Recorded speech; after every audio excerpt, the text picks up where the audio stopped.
Welcome to another Windows Management User Group clinic, and today's subject is System Center 2012 Service Manager. My name is Robert Marshall, ECM, MVP and System Center Consultant, and our main speaker and guest attendees are Sam Erskine, IT Driving Fellow, David Scambler, WMUG Leader and System Center Consultant, Anton Gritsenko, System Center Developer and Consultant, Andreas Baumgarten, System Center Consultant, and finally Dieter Garser, System Center Consultant and also known as Diddy. So thank you very much for attending the meeting this evening, guys. I've got some questions from the community and I've broken it into 5 sections to make it easier for us to travel through on this call today.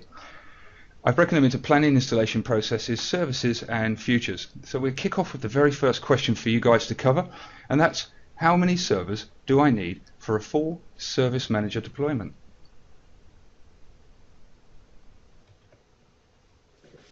Hi there, Rob. So this is Sam Erskine, and the question is how many servers do you need for a Service Manager deployment?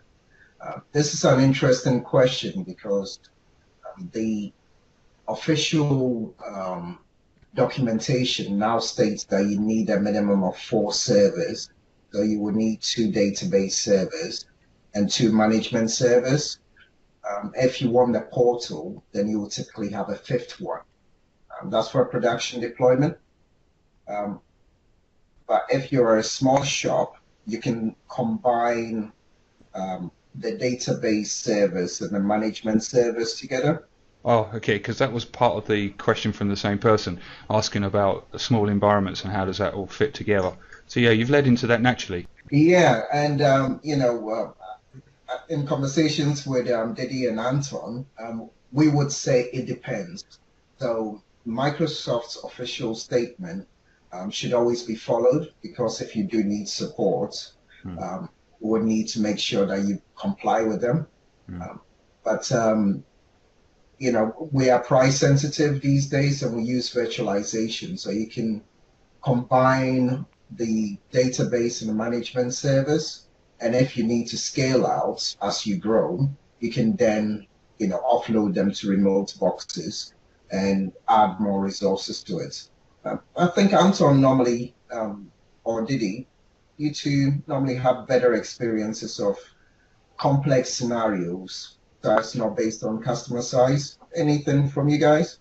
Yeah, I mean, I might add to what Sam said is that from my experience, it's also the 4 server minimum that Microsoft recommends, which in fact is sufficient for most environments that we have. Please keep in mind that these 4 servers do not include the portal server. So if you want to have the self-service portal from Microsoft rolled out, that would be an additional server because it requires SharePoint and an additional special management server role. As far as more than 4 server goes, I think a good baseline is the number of concurrent analysts working with Service Manager. So if you go beyond 40 to 50 concurrent analysts, you should have multiple management servers that deal with the console connections. So as a rule of thumb, I would go for 1 management server per 40 concurrent analysts. And you can then actually implement network load balancing between the management servers. That's a reasonably small setup for such a big product in a small environment. But what about in a very large environment? Would you still be able to run with so few assets, or what would we be talking about if we needed to scale upwards, guys?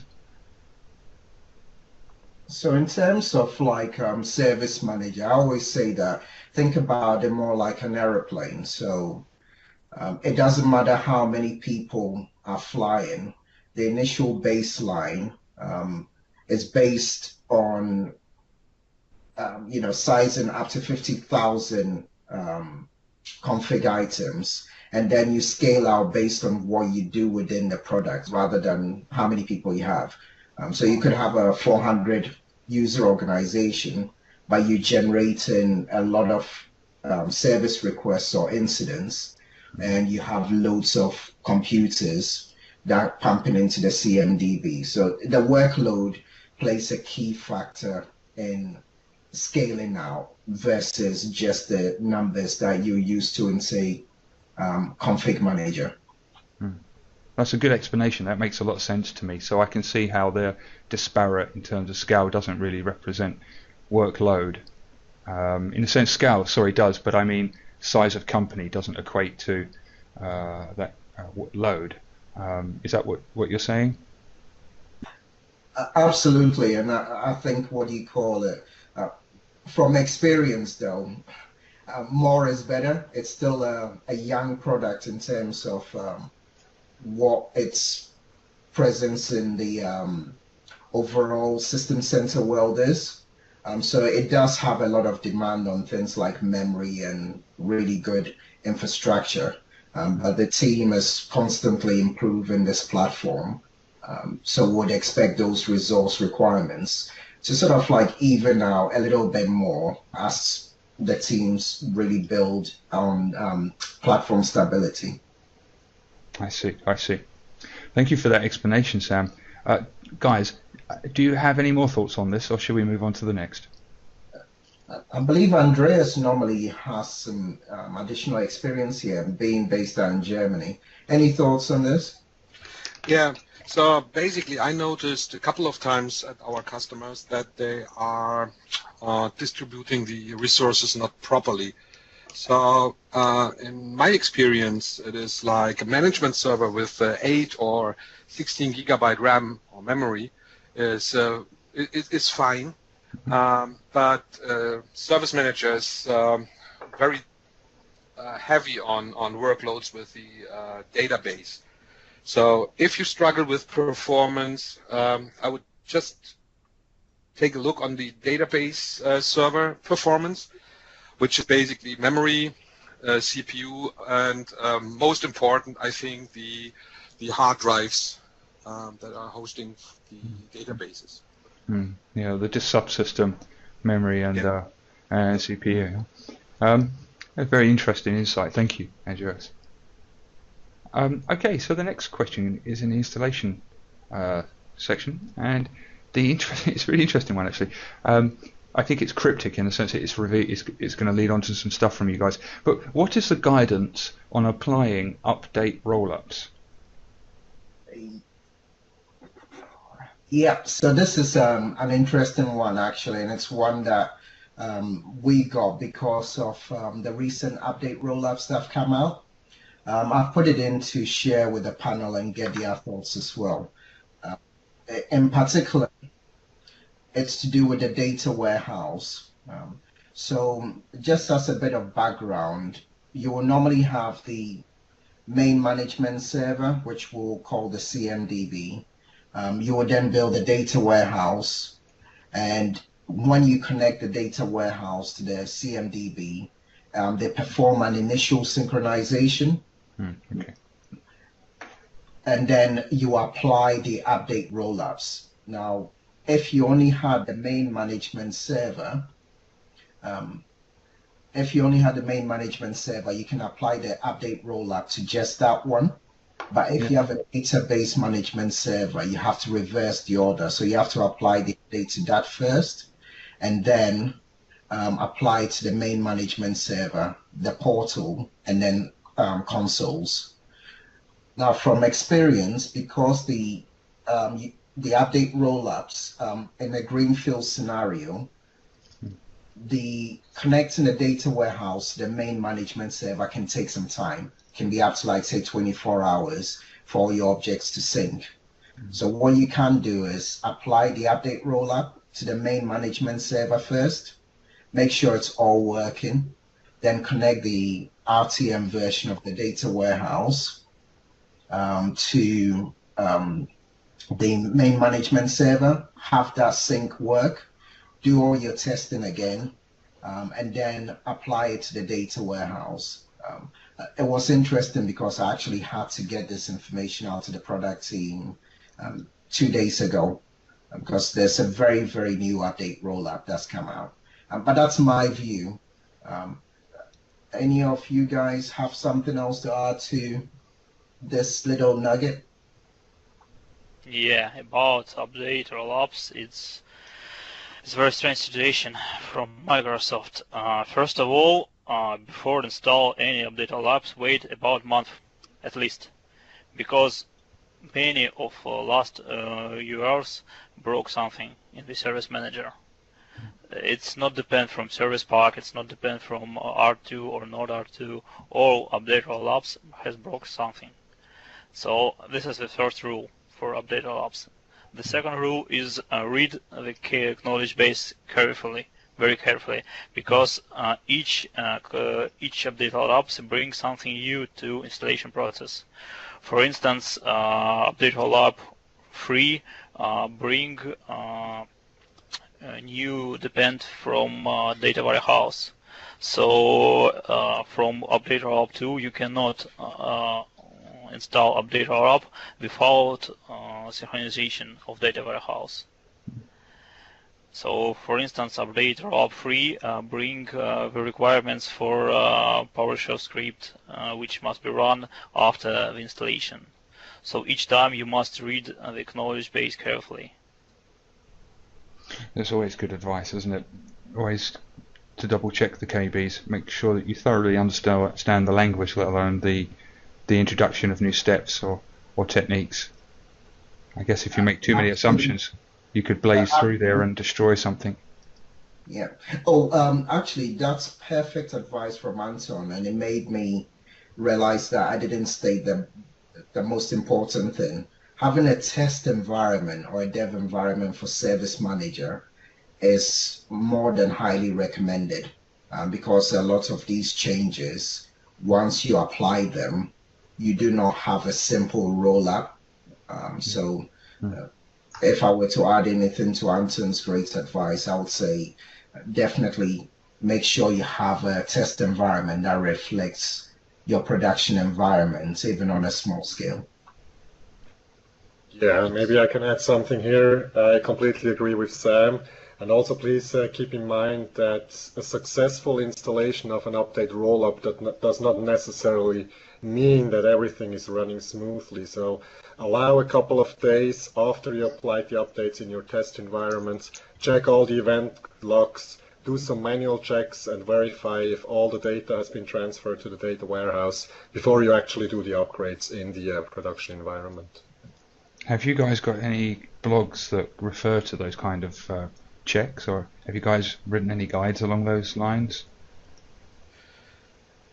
That's a very good question, Rob. I guess I could just I could ask you if you could send me some links to that kind of stuff. I can add that to this recorded session when I put it up to the replay. Yeah, I think we can do that. Most importantly is check all the event logs on all your Service Manager servers. Check the error logs inside the Service Manager console. Check all the data warehouse jobs, if they completed successfully or not. That's a good start. And as you were saying, we can send you some links over to attach to the meeting. Okay. May I add something Of course. as well? Yes, of course. So basically, if we are talking about testing, test everything. So, for instance, in Update Rollup 2, it was one bug in the SCCM connector after applying Update Rollup 2. Mm. So basically, the SCCM connector is running once a day, normally maybe by night.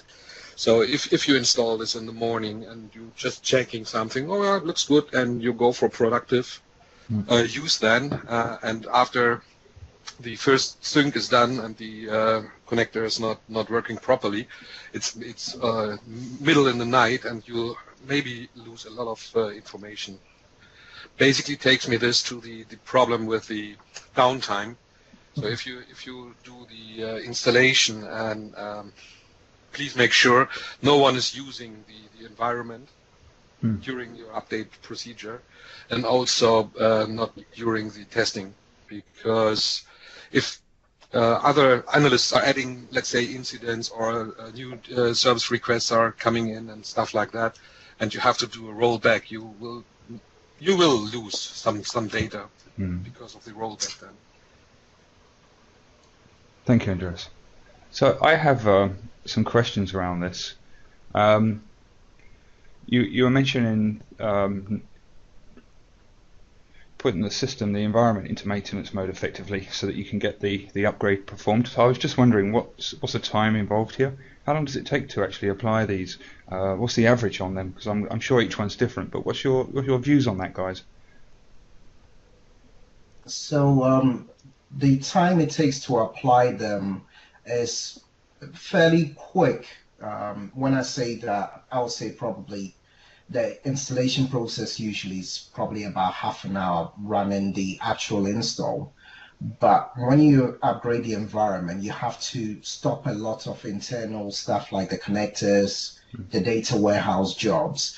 So the simple answer to that one, Rob, is I would typically do that, say, on a Friday or a Saturday, and allow yourself a weekend to let that bed in. That's for the production one. But if you were doing, say, your test environment, then that's a very good bet on how long it will take based on how close the environment reflects the actual production. Okay. Anton just mentioned in the text that sometimes you need to do a dance with Process Monitor. So I guess not only have you finished the installation, but you now have to wait for that to replicate through and for everything to fall into place. So my last question on that piece would be, when can the analyst continue using the product? Is that after the roll-up has gone on, or is that after that period of time? So I'll answer it from a process perspective, right? So when you do the testing, you should test for, let's take incident, right? A lot of people would have opened the console and said, yeah, it looks fine. And what you should actually do is try and raise an incident, so your test incident, assign it to somebody, do all the things that the analyst will normally do, a bit like a playbook. And once you've passed all your internal checks for a running environment, then it's that point that, you can come out of your change window, so to speak, to get the analyst in there. So it's not very long after you've applied the update roll-up. You just carry out your tests and you can get the system operational again? I would say it depends. Okay.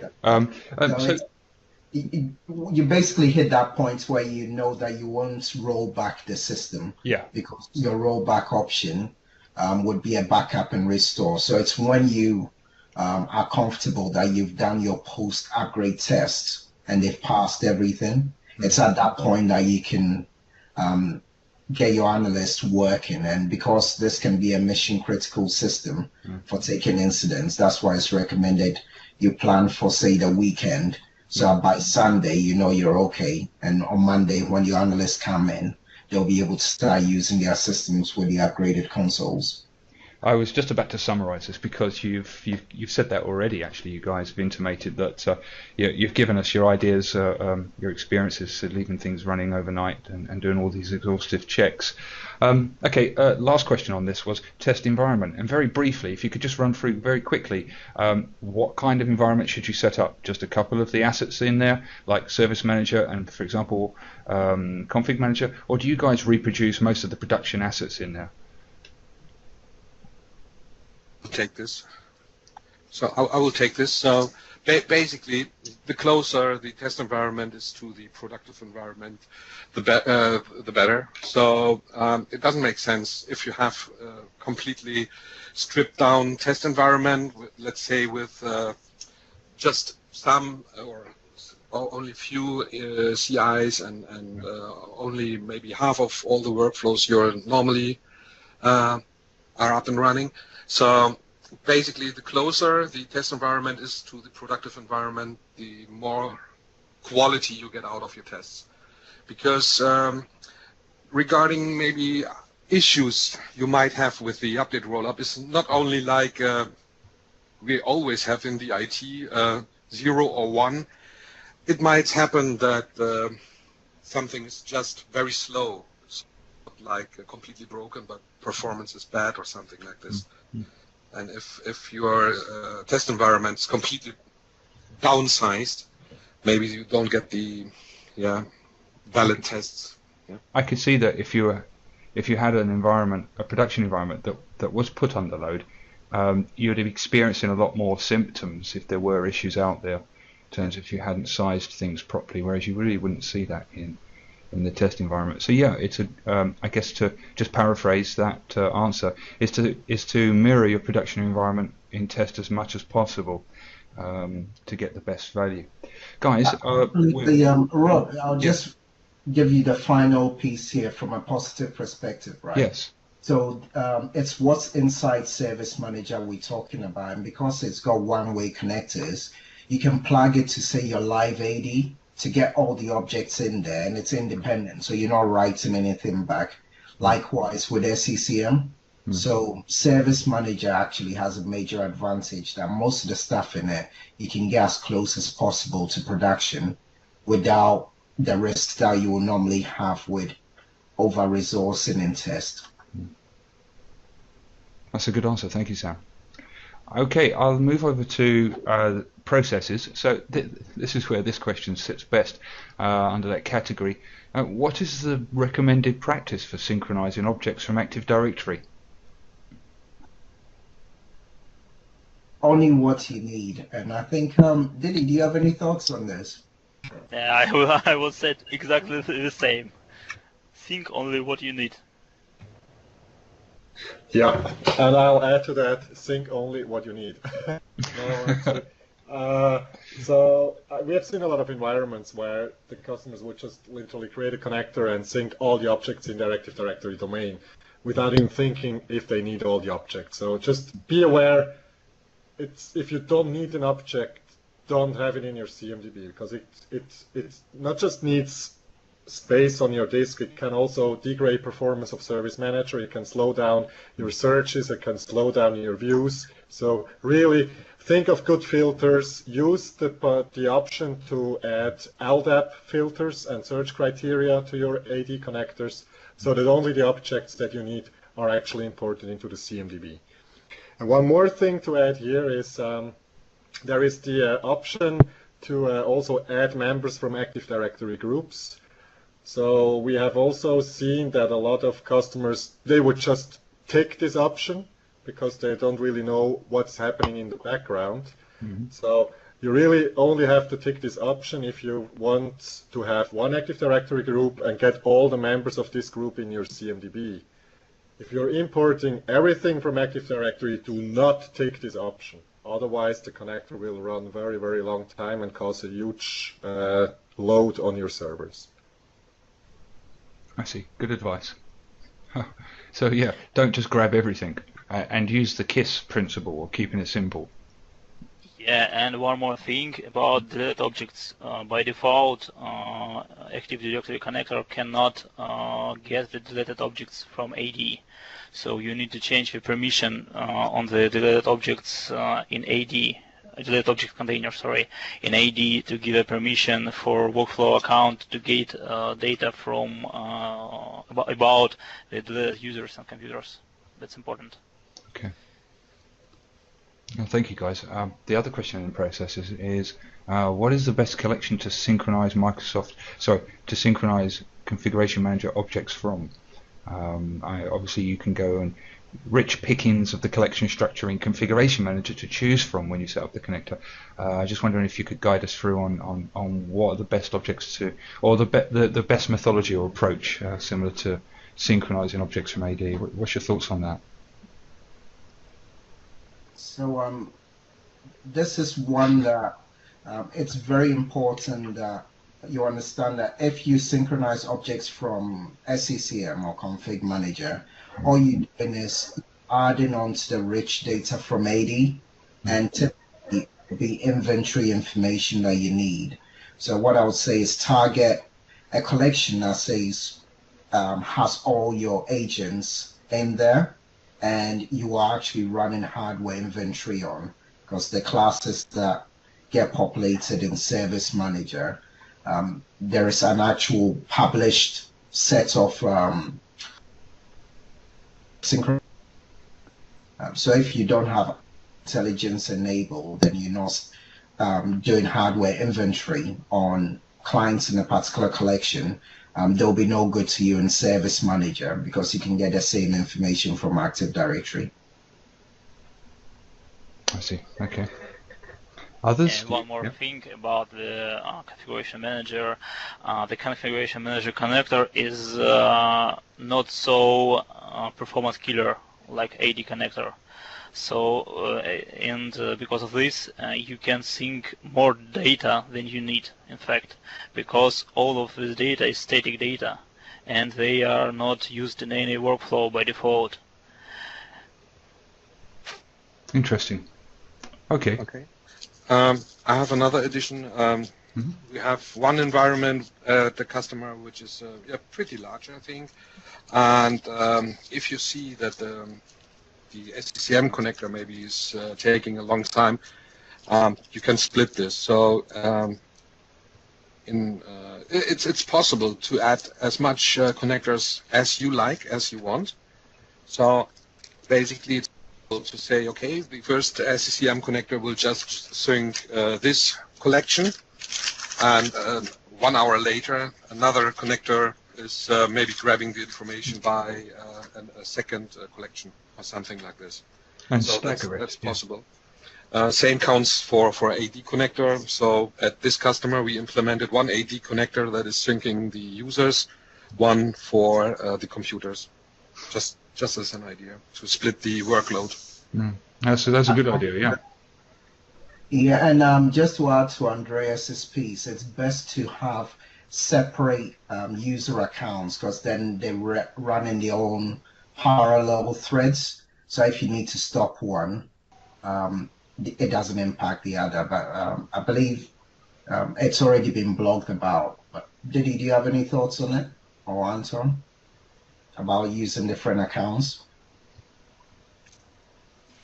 If your connector are starting in different time, it's not so important.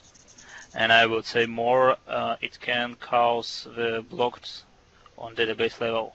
Because if you have, for instance, two different computers, same computers in two different collection, probably you will have a block on the database level if different connectors will try to add data about the same computer. So you need to find some golden level of how many connectors do you want to have for one point of view is performance, and the second point of view is blocking. So that's important too. Yeah. So we did the following. So we created just collection for the sync in SCCM. So there's no other use. Just define a collection for the syncing part, and to make sure that one object, like a computer, is only in one collection. Absolutely, and Rob, from a business perspective as well, ServiceManager is licensed from the amount of CIs in the CMDB. So the guidance around only sync what you need could also cost you, because if you sync objects that are capable of running an operating system, they count towards your licensing count. Okay. If you're not going to do anything with them in ServiceManager, so don't incur the cost. You could rephrase that to sync what you need and what you can afford. Sync what you need and sync what you can afford. Exactly. Yeah. Guys, if you've got any other thoughts, if not, shall we move on to the next question? Yeah, sure. So the next question, guys, is can you explain the difference between the service and request offerings? This one I'm going to pass over to Didi, because we had a question about this from potential customer actually, and I want to get the other leaders' take on this, because I have my view on how you explain it. So this is an open question to Didi, Andreas, and Anton, whichever one of you wants to jump in. I will do this. So the question was, what's the difference between service offering and request offering, right? Yes, yes. Okay. So I'm explaining this always like this. The service offering is just something like a headline to combine different kinds of request offerings. So just an example, if we are talking about creating Active Directory users or adding a user in an Active Directory group or something like this. So the service offering will be something like user management, which is covering by title the different kind of request offerings. And then I'm creating request offerings based on the task that should be done, like create a new user, because in this you will ask for, let's say, first name, last name, whatever department and information like this. But for request offering like reset password, you may be only asking for the SAM account name. So basically, the request offering is a dedicated task, a dedicated service you are offering, and the service offering is just the option to combine different kind of specialized request offerings. Does it make sense?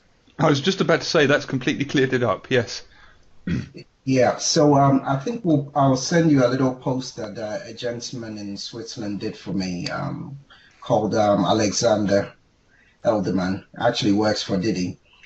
He actually maps this to folders, subfolders, and files. So typically you can think about request offerings as files that you then put into either one big folder called the service offering. So think about it as the root one, or I can have multiple root folders to group things. And when you see, say, a lot of they'll have things like facilities management, user onboarding. But the great thing with the Service Manager catalog is that you can use role-based security to only expose the ones that people actually need to interact with. So I could have user provisioning that only the IT service desk see, and then I can have HR service offerings with their different categories of requests that you can get from them, also exposed to them. But I hope that gives another perspective. That's great, yeah. I have another explanation. So the service offering is the answer on the question where, and the request offering is the answer on the question what exactly happened or what exactly do you want. I think this is the very explanation for end users. So service offering is where it is happening, so some kind of area.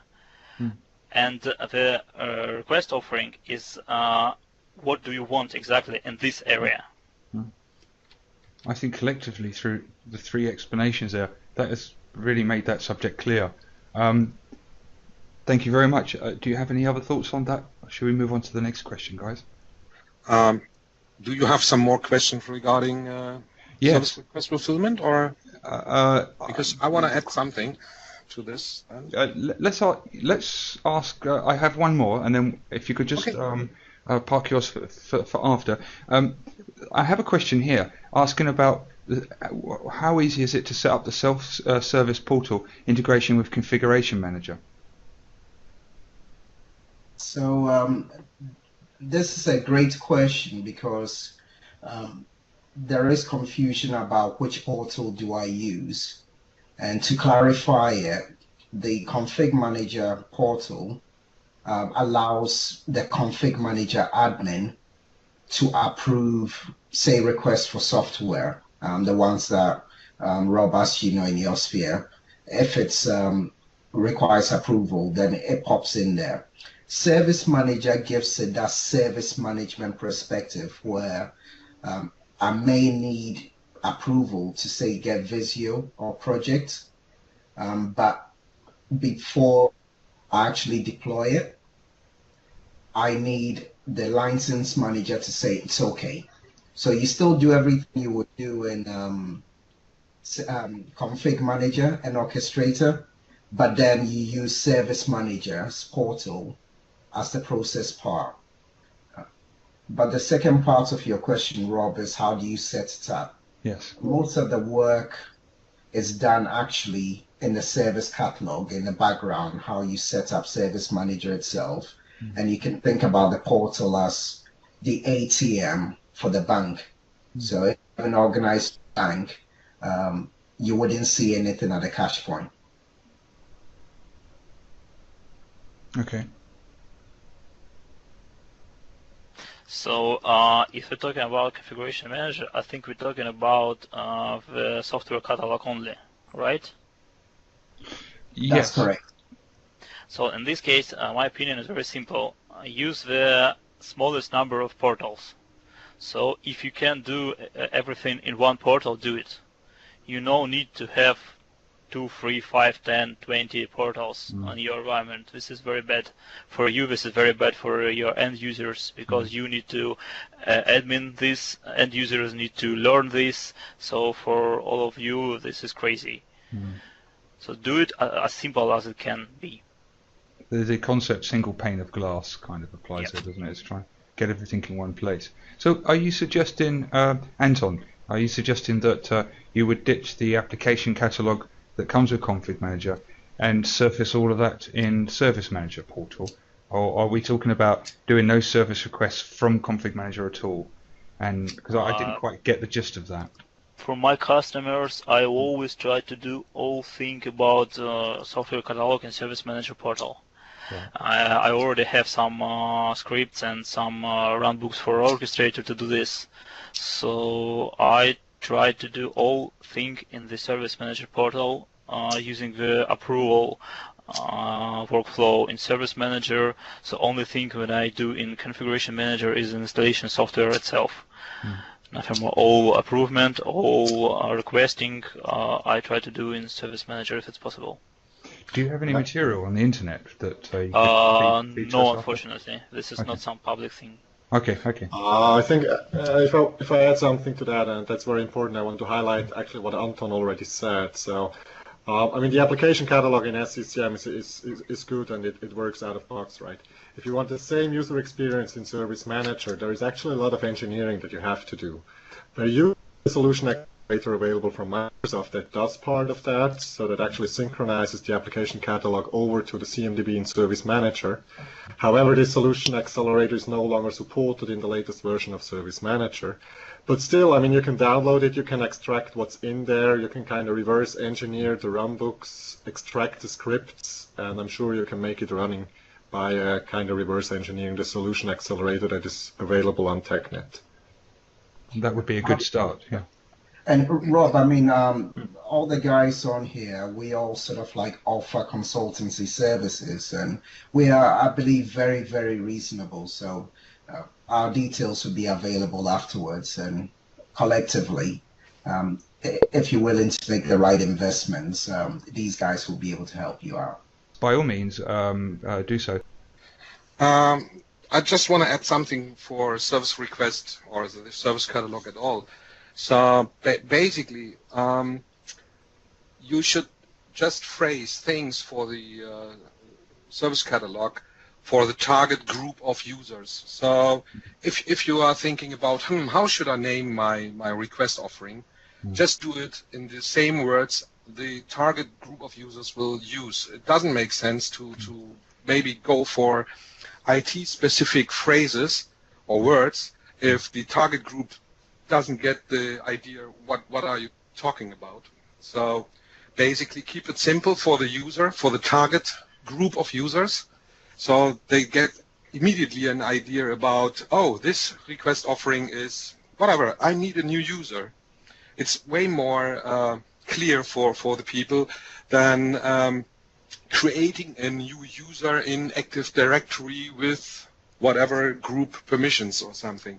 So keep it simple. Just do the wording in this for the targeting users of the request offering. Okay, just to interrupt, Dieter Gasser has to leave us now, so thank you very much for your time this evening, Dieter. It was a pleasure having you on the panel. He sends his thanks. He's just literally popped off, Yes. so I'll catch up with him. Yeah.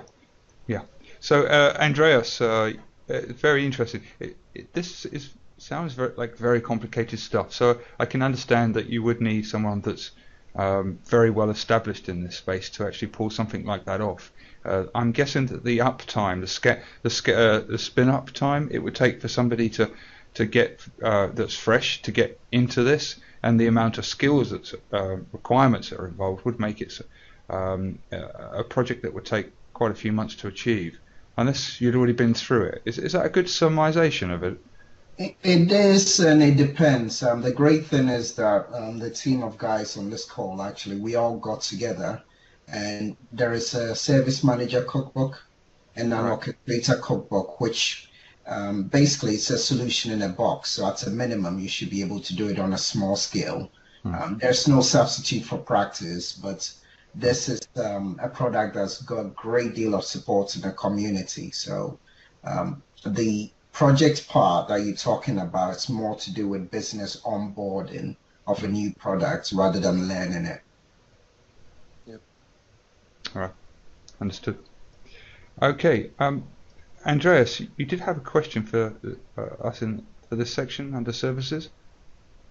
No. So that was my comment regarding use the same speech or the same language the target the request offering is targeting. So yeah, to unify and to understand your audience and the language that exactly.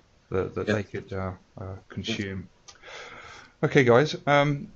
I haven't got any other questions in the services space. I only had that one about the portal integration because it does interest me how far you could take that, and I really am surprised that you say you'd take it to the nth degree and literally move to ServiceManager as a portal. So that's great food for thought indeed. Good to discuss that.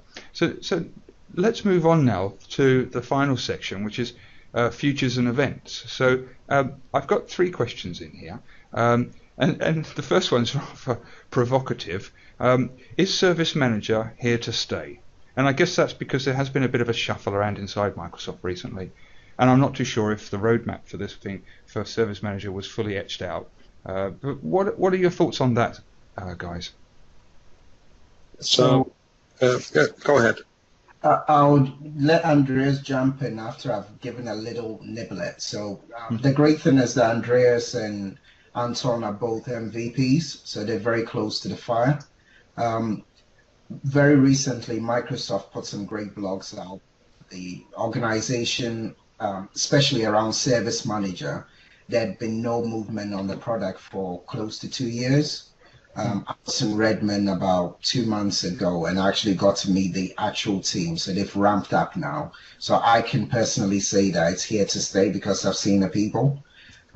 They are working on planning for the next version.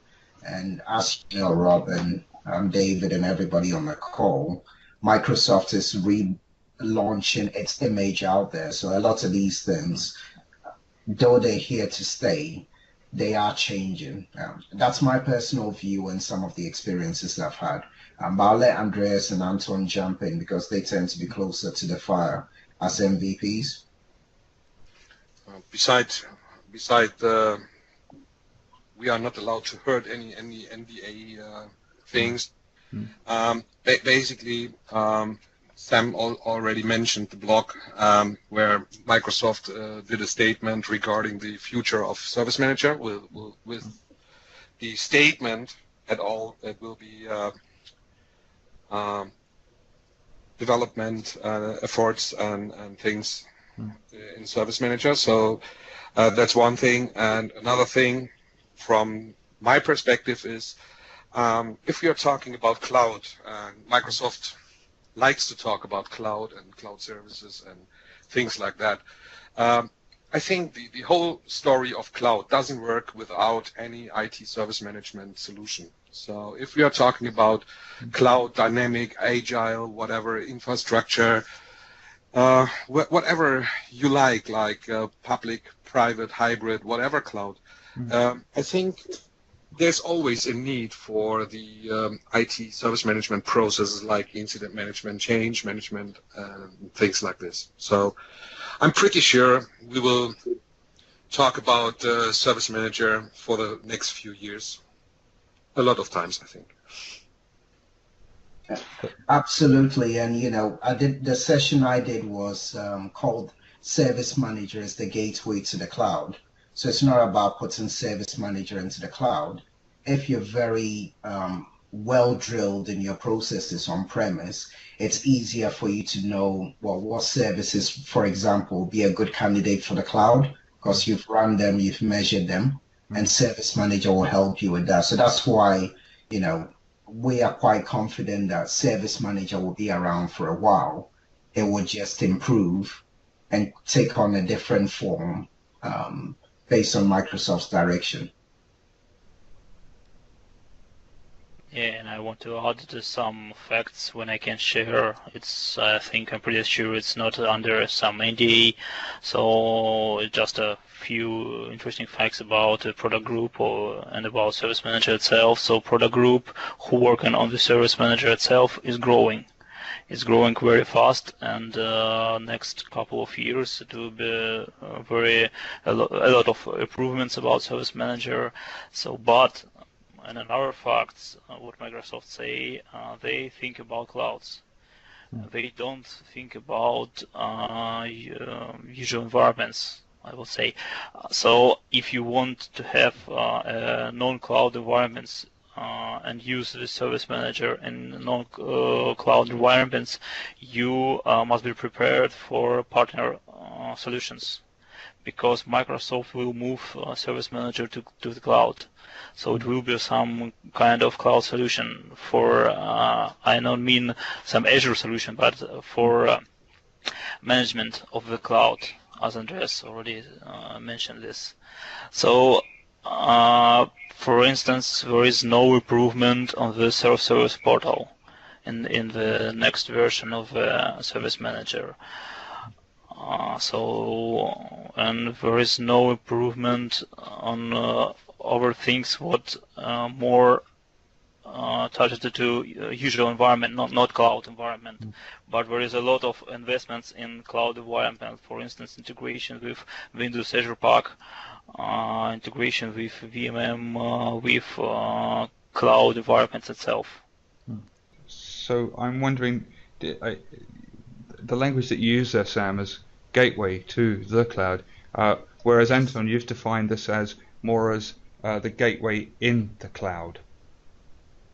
Because this solution, you're saying, in the future possibly will reside in the cloud, and it will be a linchpin underpinning all the stuff that's taking place in there? No, it will be for cloud, not in the cloud. For cloud, oh I see. For cloud. But the on-premise solution will still be there, or are you saying that we will have to go to the yeah, but even on-prem solution will touch it to management of private clouds. Private clouds, you build them internally as well. So for instance, you build the whole management framework more centrally and combined than what we do today, where you have siloed teams, SCCM team, SCOM team. So what Anton is alluding to is, if we can imagine config, ops manager, service manager, and VMM in a private cloud scenario, if you're managing that as one unit, then Service Manager will be the gateway to that. But the alternative is if, like, say, you were using just pure public cloud services as well, from a Microsoft perspective, then we envision that Service Manager would be the management interface in the cloud for those cloud services. If that makes I see. That's very clear, guys. Thank you for explaining that in detail. So yeah, just to I guess the answer to that question is it is here to stay, which is good, which is great. When it came out, when Microsoft acquired it and put it into the System Center suite, I took a look at it at the time, and I thought that was a pretty impressive product that's going to mature out and become a linchpin. And that's definitely what's happened. So it's good to hear your thoughts on that. Anton did mention a few things related to the next question, which is any new features planned. But do you guys want to cover that off? It's very, very simple. So it depends. Reason why I'm saying that is new features doesn't necessarily mean new functionality.